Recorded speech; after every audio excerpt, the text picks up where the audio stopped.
With deer season, there's always a concern with diseases that affect deer. And Dwayne, there's a disease that's kind of popping up that's really has the attention of the wildlife community. Yeah, it's called chronic wasting disease. And it's in the same group of diseases of things like Creutzfeldt-Jacobs that affects humans, and mad cow, probably heard about with bovine, scabies in sheep. They're all very similar, caused by these sort of mutated proteins that are called prions. And with this disease, I mean, it has a pretty devastating effect with deer. Yeah, it's essentially a death sentence for a deer. And right now, we don't know that it can jump to humans, but the Centers for Disease Control, they can't rule that out with certainty, but thus far there's no information that leads us to believe that it affects humans, but it's devastating for deer populations. So let's talk a little bit about like where the disease is like popping up and how it actually affects the deer. Sure.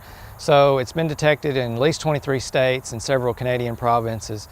While we have not detected it in wild deer in Oklahoma, it is in every state surrounding us. So it's going to be quite difficult to keep it out.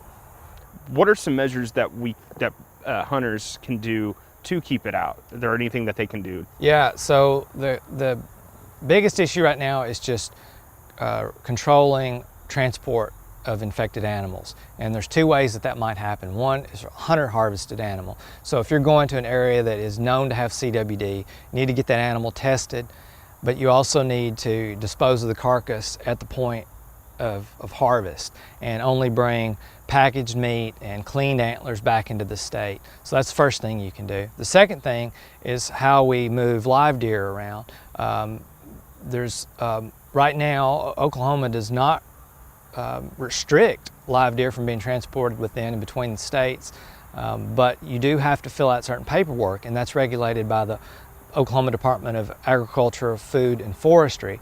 So that is something that we need to be vigilant about to make sure that those animals that are being transported are coming from CWD-free areas. You mentioned that it's not, right now, it can't be transferred to humans, but in theory it could, and the CDC actually has some recommendations when harvesting meat. Yeah, even though there's no information to suggest that humans can get it, they can't rule that out with absolute certainty. So the CDC has been very cautious, and they're recommending that you do not consume parts of the animal where these prions are known to accumulate in mass. So that's like the brain, the spinal column, or lymph nodes.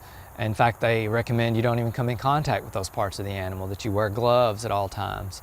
So if you harvest an animal that is even close to a CWD area, we recommend that you only take the muscle tissue and that you make sure you wear gloves while you're handling it, and then again properly dispose of that carcass, get it underground, either bury it at site or get it in an approved lined landfill. And so we're not sounding the alarms here, the sky's not falling, but it is a concern for the wildlife community. Absolutely. If you're a hunter or care about white-tailed deer, you should be very concerned, because it has caused serious population reductions in certain areas that it's been established longer. It's also affected the hunting community.